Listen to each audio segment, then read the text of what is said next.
નમસ્કાર વિદ્યાર્થી મિત્રો, online education by Dave sir YouTube ચેનલમાં આપ સર્વે વિદ્યાર્થીઓનું હાર્દિક સ્વાગત છે. શું તમે ધોરણ 9 ની અંદર કમ્પ્યુટર વિષયના MCQ ખાલી જગ્યા અને ખરા ખોટાનું સોલ્યુશન શોધી રહ્યા છો? તો આ વિડીયો ખાસ તમને ઉપયોગી થવાનો છે. અને આજના ચેપ્ટરની અંદર આપણે સ્ટાન્ડર્ડ 9 કમ્પ્યુટર અને ચેપ્ટર નંબર 11ના MCQ ખાલી જગ્યા અને ખરા ખોટાનું સોલ્યુશન કરવા જઈ રહ્યા છીએ. તો આ વિડીયોને અંત સુધી જોજો. અગાઉ તમે હજુ સુધી અમારી 10 ચેપ્ટરના સોલ્યુશનની લિંક મેળવવા માંગતા હોય તો તમે અમને વોટ્સએપ મેસેજ કરી શકો છો. એમના દ્વારા અમે તમને તમામ પ્રકરણની લિંક વોટ્સએપ કરી આપીશું. અને આજના ચેપ્ટરની અંદર આપણે ધોરણ 9 વિષય કમ્પ્યુટર અને પાઠ નંબર 11 કે જેનું નામ છે કમ્પ્યુટર સુરક્ષાનો પરિચય. આ એક જે છે એ લેટેસ્ટ ચેપ્ટર એડ કરવામાં આવેલું છે. જેમ કે અત્યારે ઘણા બધા ફ્રોડ થતા હોય છે. એ ફ્રોડથી બચવા માટે તમારે કયા કયા વસ્તુઓ પર ધ્યાન રાખવાનું છે એ લેટેસ્ટ ચેપ્ટર એડ કરવામાં આવેલું છે. બાકી અગાઉ જે ચેપ્ટરો હતા એમાં થોડા ઘણા ચેન્જીસ કરેલા છે. તો આ વિડીયો તમને કેવો લાગે છે એ અચૂકથી અમને કમેન્ટ કરી અને જણાવજો. તમારી કમેન્ટ જ અમને પ્રોત્સાહિત કરે છે વિડીયો બનાવવા માટે. અને કમેન્ટમાં સાથે સાથે તમે એ પણ લખજો કે તમે કયા જિલ્લામાંથી છો, જેથી અમને ખ્યાલ આવે કે અમારો વિડીયો જે છે એ કયા કયા જિલ્લાની અંદરથી જોવાઈ રહ્યો છે. અને આ વિડીયો એવા વિદ્યાર્થીઓને શેર કરજો જેવા વિદ્યાર્થીઓને કમ્પ્યુટર વિષયના MCQ ખાલી જગ્યા અને ખરા ખોટાનું સોલ્યુશન શોધી રહ્યા હોય, જેથી આપણી આ મહેનત જે છે એ વિદ્યાર્થીઓ સુધી પહોંચે. ચાલો તો હવે આપણે શરૂ કરી રહ્યા છીએ પ્રકરણ નંબર 11નું સોલ્યુશન. પહેલો MCQ તમને આપી દીધેલો છે કે સાયબર સુરક્ષાનો પ્રાથમિક ઉદ્દેશ શું છે?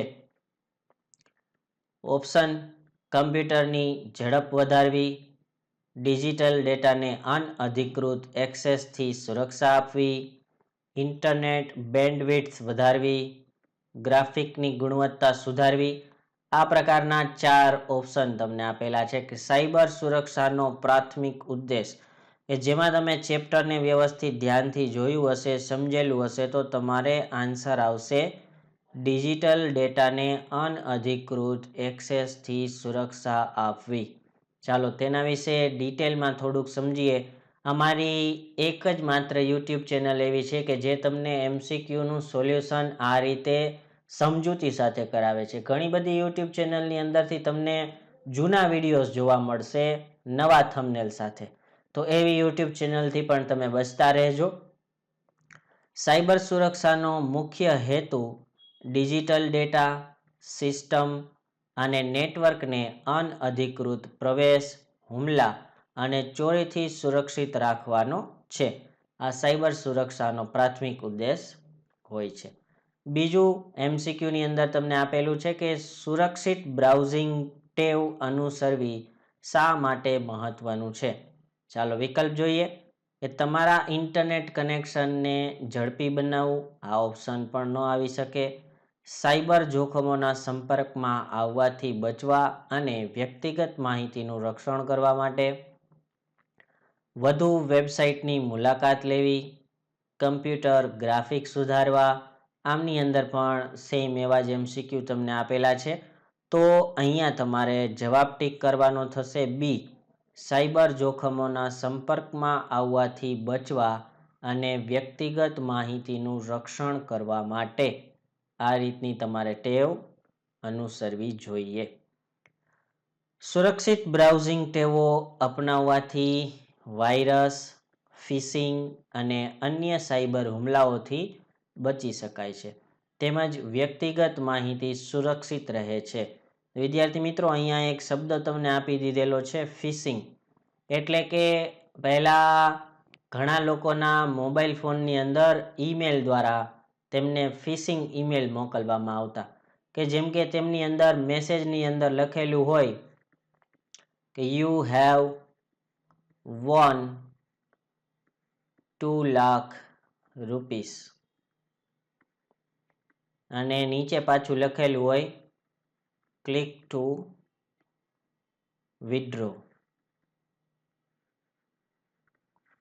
અને અહીંયા જેવી તમે ક્લિક કરો છો એટલે એક કોઈ બીજી વેબસાઇટ પર તમે લઈ જાય છે અને ત્યાં તમે બધી ડિટેલ એન્ટર કરો છો, જેમ કે તમારું નામ છે, ઈમેલ એડ્રેસ છે, ઘરનું સરનામું છે, પાન કાર્ડ છે, આધાર કાર્ડ છે, બેંકની ડિટેલ એડ કરો છો, તમારા એટીએમ કાર્ડના નંબર એન્ટર કરો છો.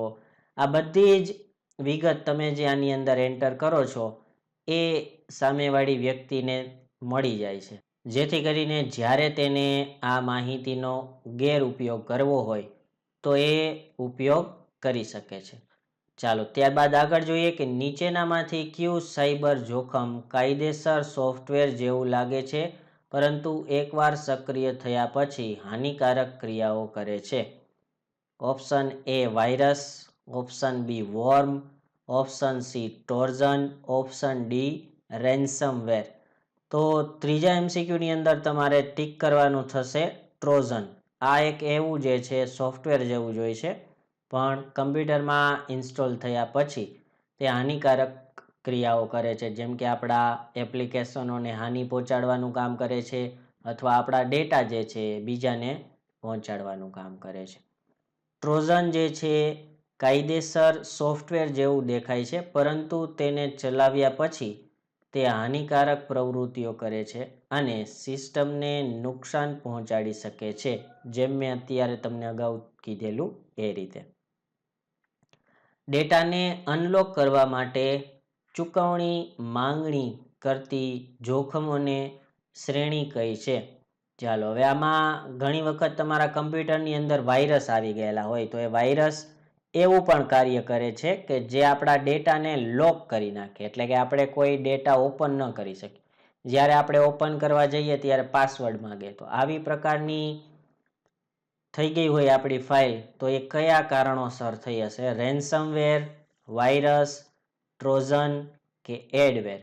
અહીંયા તમારે શું જવાબ ટીક કરવાનો થશે? રેન્સમવેર. આવી કૃતિઓ જે છે એ રેન્સમવેર દ્વારા ફેલાવવામાં આવે છે.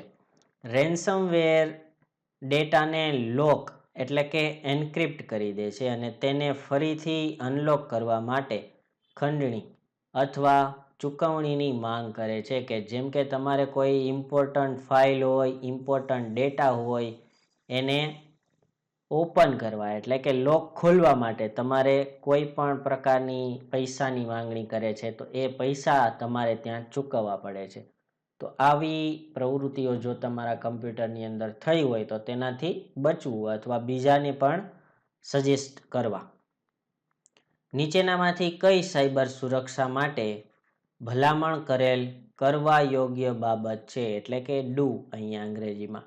ચાલો જોઈએ શું કરવા યોગ્ય બાબત છે. બધા એકાઉન્ટ માટે સમાન પાસવર્ડનો ઉપયોગ કરવો, વારંવાર પોપઅપ જાહેરાતો પર ક્લિક કરવું, તમામ સોફ્ટવેરને નિયમિતપણે અપડેટ કરવું અને મિત્રો સાથે પાસવર્ડ શેર કરવા. કરવા યોગ્ય બાબત આમાંથી તમને શું લાગી વિદ્યાર્થી મિત્રો? તો અહીંયા તમારે પાંચમાની અંદર જવાબ ટીક કરવાનો થશે સી, કે તમારા સોફ્ટવેરને નિયમિતપણે અપડેટ કરવા જોઈએ. ચાલો એની થિયરી થોડીક સમજી લઈએ કે સોફ્ટવેરને નિયમિતપણે અપડેટ કરવાથી નવી સુરક્ષાઓ ખામીઓ દૂર થાય છે અને કમ્પ્યુટર સાયબર હુમલાથી વધુ સુરક્ષિત રહે છે. જેમ કે આપણી પાસે કોઈ પણ એક સોફ્ટવેર છે, એ સોફ્ટવેરનું જો અપડેટ વર્ઝન આવ્યું હોય, એ કમ્પ્યુટર હોય કે મોબાઈલ ફોન હોય, બંનેમાં આ વસ્તુ લાગુ પડે છે. તો તમારે તેનું નવું વર્ઝન અપડેટ કરી દેવું, કે જેથી તેની અંદરની સિક્યુરિટી અપડેટ થઈ ગયેલી હોય. સિક્યુરિટી અપડેટ થાય એના કારણે આપણા મોબાઈલ ફોન અથવા આપણા કમ્પ્યુટરની સુરક્ષા વધે છે. જ્યારે સોફ્ટવેર અપડેટ થતો હોય ત્યારે એમને જે કાંઈ પણ ખામીઓ જે લોકોએ કમેન્ટ કરીને કીધેલી હોય, ઈમેલ દ્વારા કીધેલી હોય અથવા તો કોઈ કંપનીના જે કામ કરતા હોય એવા વ્યક્તિઓએ કીધેલી હોય, તો એવી અપડેટ થાય ત્યારે આ બધી જ ખામીઓને સુધારવામાં આવે છે અને જેથી કરીને આપણી એપ્લિકેશન પણ એટલી સુરક્ષિત રહે છે. મૂળભૂત સાયબર સુરક્ષા પ્રથાઓમાં ન કરવા યોગ્ય શું છે, એટલે કે ડોન્ટ જોઈએ. મજબૂત અનન્ય પાસવર્ડનો ઉપયોગ કરવો, અસુરક્ષિત વેબસાઇટ પર વ્યક્તિગત ડેટા શેર કરવો, સાર્વજનિક કમ્પ્યુટરમાંથી લોગઆઉટ કરવું, ટુ ફેક્ટર ઓથેન્ટિકેશન ચાલુ કરવું. આમાંથી તમને ન કરવા યોગ્ય શું લાગ્યું મિત્રો? તો કે અસુરક્ષિત વેબસાઇટ પર વ્યક્તિગત ડેટા શેર કરવો. અગાઉ પણ આપણે ચર્ચા કરેલી હતી, જે ઈમેલમાં મેં તમને સમજાવેલું હતું કે તેમાં તમે કોઈ પણ રીતે આવી રીતની તમારી કોઈ ઇન્ફોર્મેશન શેર ના કરો. અસુરક્ષિત વેબસાઇટ પર વ્યક્તિગત માહિતી શેર કરવી જોખમી છે અને તેનાથી ડેટાની ચોરી અથવા છેતરપિંડી થઈ શકે છે. તો આ પ્રકારે તમારે બચવું જરૂરી છે. 7મા એમસીક્યુની અંદર શું કહે છે કે સાયબર બુલિંગમાં સામાન્ય રીતે શાનો સમાવેશ થાય છે? ચાલો જોઈએ. શારીરિક નુકસાન, કોઈને હેરાન કરવા માટે ટેકનોલોજીનો ઉપયોગ કરવો, કાનૂની કાર્યવાહી, શૈક્ષણિક અપ્રમાણિકતા. આમાંથી તમને સાયબર બુલિંગમાં શું થતું હોય એવું લાગે છે? તો એમાં તમારે જવાબ ટીક કરવાનો થશે બી, કોઈને હેરાન કરવા માટે ટેકનોલોજીનો ઉપયોગ કરવો. સાયબર બુલિંગ એટલે કે મોબાઈલ, સોશિયલ મીડિયા, ઈમેલ અથવા અન્ય ડિજિટલ માધ્યમો દ્વારા કોઈ વ્યક્તિને હેરાન કરવી, ધમકી આપવી અથવા અપમાનિત કરવી. જેમ કે અત્યારના મોબાઈલ ફોનની અંદર આપણે બધા લોકો એક એપ્લિકેશન ખૂબ જ અત્યારે બધા લોકો વાપરતા હોય છે કે ઇન્સ્ટાગ્રામ. ઇન્સ્ટાગ્રામની અંદર આપણે નાની ઉંમરથી જ આપણું અકાઉન્ટ બનાવી રાખેલું હોય છે અને એકાઉન્ટની અંદર આપણે આપણા ફોટોગ્રાફ્સ અપલોડ કર્યા હોય છે, કોઈ પણ વિડીયોઝ અપલોડ કરેલી હોય છે. તો એ વિડીયોઝ ઉપર અથવા એ ફોટોઝ ઉપર કોઈ વ્યક્તિ તમને એ અલગ અલગ પ્રકારની કમેન્ટ કરે છે કે જે અપમાનજનક હોય છે અને આવી કમેન્ટ જે વારંવાર તમારા અકાઉન્ટ પર આવતી હોય છે. તો આવી ક્રિયાને બુલિંગ, સાયબર બુલિંગ કહેવામાં આવે છે. ત્યારબાદ પબ્લિક વાઈફાઈ નેટવર્કનો ઉપયોગ કરવો શા માટે જોખમી છે? ચાલો જોઈએ. એમસીક્યુની અંદર હેકર્સ આપણો ડેટા ચોરી કરી શકે છે. આવી લિંક પર ક્લિક કરવું સલામત છે. તેને પાસવર્ડની જરૂર પડે છે. તે વધુ મોંઘું છે. આવા 4 ઓપ્શન આવેલા છે. તો 8માની અંદર તમારે જવાબ ટીક કરવાનો થશે એ, હેકર્સ આપણો ડેટા ચોરી કરી શકે છે. પબ્લિક વાઈફાઈની અંદર ક્યારેય તમારે મોબાઈલ ફોન અથવા લેપટોપની અંદર કનેક્ટ કરવું નહીં. પબ્લિક વાઈફાઈનો ઉપયોગ કરતી વખતે હેકર્સ તમારા ડેટા, પાસવર્ડ અને વ્યક્તિગત માહિતી ચોરી કરી શકે છે. તેથી તેનો ઉપયોગ સાવધાનીપૂર્વક કરવો જોઈએ. પબ્લિક વાઈફાઈમાં આપણે ક્યારેય કનેક્ટ થવું નહીં. આ એક મારી તમને અંગત સલાહ છે. નીચેનામાંથી કયું શંકાસ્પદ લિંક સાથે સંબંધિત છે? તેમાં સ્પષ્ટ અને વાંચી શકાય તેવું યુઆરએલ હોય છે. તે વિશ્વસનીય સ્ત્રોત પરથી આવેલી જણાય છે. તેની વારંવાર મુલાકાત લેવાય છે. આવી લિંક્સ પર ક્લિક કરવાથી માલવેર ડાઉનલોડ થાય છે. ચાલો જોઈએ કે 9મા પ્રશ્નની અંદર તમારે શું જવાબ ટીક કરવાનો થશે. તો અહીંયા આન્સર ટીક કરવાનો છે ડી. શંકાસ્પદ લિંક શબ્દ તમને અહીંયા વાપરવામાં આવેલો છે. તો જ્યારે તમે લિંક પરથી કંઈ પણ ડાઉનલોડ કરો છો તો એ ડાઉનલોડની સાથે સાથે એક આ માલવેર સોફ્ટવેર પણ ડાઉનલોડ થઈ જાય છે, જે તમારા કમ્પ્યુટર સિસ્ટમને હાનિ પહોંચાડે છે. શંકાસ્પદ સ્પિશિયસ લિંક પર ક્લિક કરવાથી માલવેર ડાઉનલોડ થઈ શકે છે અથવા વ્યક્તિગત માહિતી ચોરી થઈ શકે છે. નીચેનામાંથી કયો માલવેરનો એક પ્રકાર છે? જોઈએ. Firewall, virus, encryption, browser. ચાલો 10માની અંદર તમારે જવાબ ટીક કરવાનો છે બી. વાયરસ જે છે એ માલવેરનો પ્રકાર છે.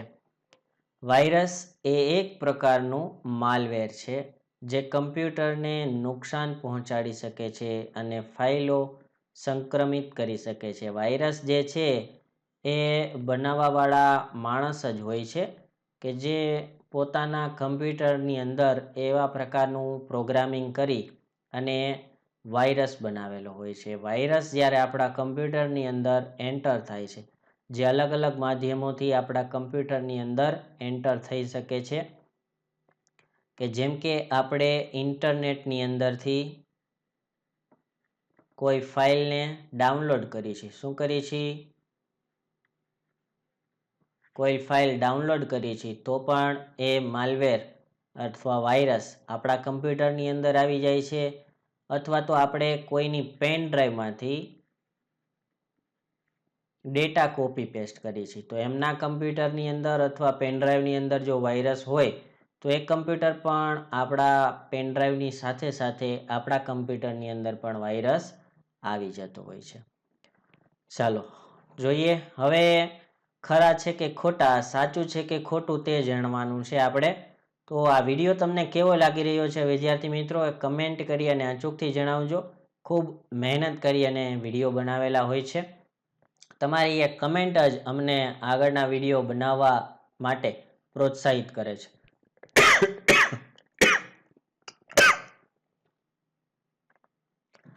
તો વિધાન સાચું છે કે ખોટું જણાવો. પહેલામાં તમને અહીંયા આપી દીધેલું છે કે એન્ટીવાયરસ નિયમિત સ્કેન કરવામાં આવે તો માલવેર, વાયરસ અને અન્ય સાયબર જોખમોથી બચી શકાય છે. તો આ વિધાન જે છે એ સાચું વિધાન છે. અપડેટ કરતું રહેવું જરૂરી છે. ફાયરવોલ તમારા કમ્પ્યુટર અને ઇન્ટરનેટ પર રહેલા જોખમો વચ્ચે અવરોધ તરીકે કાર્ય કરે છે. તો આ વિધાન પણ સાચું છે. ફાયરવોલ જે છે એ આપણા કમ્પ્યુટરને સુરક્ષિત રાખવાનું કામ કરે છે. જુદા જુદા સોશિયલ મીડિયા એકાઉન્ટ પર એક સરખો પાસવર્ડ રાખવો સલામત છે. તો આ વિધાન ખોટું છે. એક સરખો પાસવર્ડ કોઈ પણ એકાઉન્ટની અંદર રાખવો નહીં. ચાલો 4 નંબરના ખરા ખોટા, સાચા ખોટાની અંદર શું કહે છે? ઝીરો ડે એક્સપ્લોઇટ દ્વારા બે પક્ષો વચ્ચે થતા સંચારણમાંથી કાયદેસર ઉપયોગકર્તાની જાણ બહાર ડેટા ચોરવામાં આવે છે. તો આ વિધાન પણ તમારું ખોટું છે. 4 નંબરનું. ટ્રોજન એક એવો દૂષિત કોડ છે જે તમારા લોક કરેલા ડેટા પાછો મેળવવા માટે પૈસાની માંગણી કરે છે. ચાલો, ટ્રોજનની અંદર જે છે એવા પ્રકારમાં કોઈ પૈસાની માંગણી થતી નથી, એ રેન્સમવેરની અંદર થાય છે. હવે ખાલી જગ્યા પૂરોની અંદર પહેલી ખાલી જગ્યા તમને આપવામાં આવેલી છે. તમારા સોફ્ટવેરને નિયમિત ખાલી જગ્યા કરવા તેનો મૂળભૂત કરવા લાયક કાર્યમાં સમાવેશ થાય છે. પહેલાની અંદર તમારે જવાબ લખવાનો થશે અપડેટ. શું લખવાનું થશે? અપડેટ.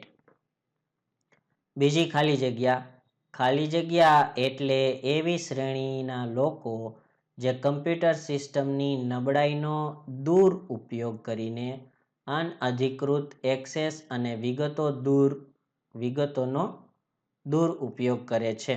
ચાલો, તો તેની અંદર તમારે જવાબમાં લખવાનું થશે હેકર્સ. શું લખવાનું થશે? હેકર્સ. એવી વ્યક્તિને આપણે હેકર્સ તરીકે જાણીએ છીએ. અક્ષર, અંકો અને વિશિષ્ટ અક્ષરોના સમૂહથી બનાવેલા પાસવર્ડને ખાલી જગ્યા પાસવર્ડ કહે છે. તો તેની અંદર તમારે લખવાનું થશે મજબૂત પાસવર્ડ. કેવો કહે છે? મજબૂત. અથવા તો તમે લખી શકો છો સ્ટ્રોંગ પાસવર્ડ. મજબૂત અથવા સ્ટ્રોંગ આ બંને શબ્દમાંથી કોઈ પણ એક લખી શકો છો. એન્ટીવાયરસનો ઉપયોગ સાધનને ખાલી જગ્યાથી સુરક્ષિત બનાવે છે. તો એની અંદર તમારે જવાબમાં લખવાનું થશે વાયરસ. VIRUS. શું લખવાનું થશે? વાયરસ. વાયરસ એટલે વિદ્યાર્થી મિત્રો આ 3 ઇડિયટ વાળા વાયરસની વાત નથી થતી. આ કમ્પ્યુટરની અંદર જે વાયરસ આવેલા હોય છે તેનાથી આપણને સુરક્ષિત કરે છે. એન્ટીવાયરસના સોફ્ટવેરના નામ પણ ઘણા બધા હોય છે. પહેલું જે છે એ ક્વિકહિલ હોય છે, ત્યારબાદ મેકેફી હોય છે, ત્રીજું જે છે એ આપણે એનપીએવી હોય છે. આવા અલગ અલગ એન્ટીવાયરસ સોફ્ટવેર તમારા કમ્પ્યુટરમાં તમે ઇન્સ્ટોલ કરાવી શકો છો, જે તમારે પરચેસ કરવા પડે છે. 1 વર્ષ, 3 વર્ષ, 5 વર્ષ એવી રીતે તમને અલગ અલગ વર્ષ વાઇઝ તેમના ચાર્જ હોય છે. ત્યારબાદ પાંચમી અને લાસ્ટ ખાલી જગ્યા cyber crime portal of government of ઇન્ડિયાની વેબસાઇટ પર ખાલી જગ્યા પ્રવૃત્તિની ફરિયાદ કરી શકાય છે. ચાલો, પાંચમાની અંદર જવાબ તમારે ટીક કરવાનો થશે સાયબર ગુનાખોરી. સાયબર ગુનાખોરીની પ્રવૃત્તિની ફરિયાદ કરી શકાય છે, અથવા તો અંગ્રેજીમાં સાયબર ક્રાઇમ. શું લખવાનું થશે? સાયબર ગુનાખોરી, અથવા તો તમારે લખવાનું થશે સાયબર ક્રાઇમ. વિદ્યાર્થી મિત્રો, અહીંયા જે છે આપણે ધોરણ 9ના તમામ પાઠના સોલ્યુશનો પૂર્ણ કરી દીધેલા છે. તો બધા જ પાઠના વિડીયોની લિંક તમે મેળવવા માંગતા હોય તો તમે અમને વોટ્સએપ કરી શકો છો, જેમની અંદર તમને લિંક પ્રોવાઈડ કરી દેવામાં આવશે, અને અમારા ગ્રુપમાં જોડાવા માટે પણ તમને લિંક આપવામાં આવશે, જેમાં તમને દરેક વિડીયો સ્ટેપ બાય સ્ટેપ મૂકવામાં આવશે. તો આ વિડીયો તમને કેવો લાગ્યો એ અચૂકથી અમને કમેન્ટ કરી અને જણાવજો.